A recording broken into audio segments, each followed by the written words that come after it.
Hello, I'm Annie Taylor, and this is everything you ever wanted to know about the popular politics podcast Pod Save America. Pod Save America was founded in January of 2017 by three former Obama administration staffers, Jon Favreau, Jon Lovett, and Tommy Vitor, and co-hosted by Dan Pfeiffer. They're commonly known as the Obama Bros, all being white men in their 30s. During the later years of the administration, after the foursome had left the White House, they started their own podcast called Keepin' It 1600, a reference to the address of the president, 1600 Pennsylvania Avenue. Produced by sports and culture site The Ringer, the 1600 podcast focused on election coverage from a liberal point of view. The hosts treated this beta version as more of a hobby. All were working consulting jobs at the time. Still, it enjoyed some early success, with nearly 500,000 listeners during its peak. Then Donald Trump won the 2016 election, catching most of the country, and certainly the Democratic Party, by surprise. Vitor told the Daily Beast, "That night changed a lot of things for a lot of people, us included. I woke up feeling like sitting on the sidelines wasn't an option anymore. I wanted to be part of whatever is going to happen over the next 4 years to preserve the things we fought for at the White House." So the trio, Favreau, Vitor, and Lovett, abandoned their other projects and founded their own media company. Pfeiffer continues to contribute. They called their new project Crooked Media Inc., a bit of a trolling tactic to make fun of Republican rhetoric about the Democratic nominee Hillary Clinton. And their flagship podcast would be called Pod Save America, a play on words that simultaneously conveys the playful nature of the show and the dire situation it strives to address. The company quickly expanded. They now produce over a dozen other podcasts and limited series with diverse hosts and subject matters. Additionally, the company partners with several Democratic grassroots organizations like MoveOn.org, Indivisible, and Fair Fight. Most have the objective of unseating Republican politicians and pushing for liberal legislation. The audience for the podcast is liberal or left-leaning, generally young, and usually people who feel like political outsiders. The podcast is openly biased, and usually its hosts have snarky or funny takes on politicians and events. The goals of the show are to educate the audience about politics and keep them engaged in learning by making it fun and easy to understand, communicate the dire situation faced by American democracy from the host's point of view, engage listeners with liberal activism and direct them to organizations that hosts support, and of course, make money. And it turns out you can make a lot of money if you launch a youthful, liberal talk show style podcast and you do it first. Crooked Media has an estimated annual revenue of $9.6 million and only about 50 employees. The format of the show is not unique. It takes the shape of a morning talk show, and one of the goals of its creation was to offer an alternative to conservative talk radio.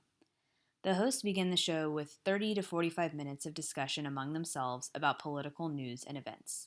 For instance, this week they would have discussed COVID-19 stats and the government's response, updated election numbers, Trump's refusal to concede the election and how it affects transition of power, and maybe poked fun at a few Republican politicians for their unwavering support of the president.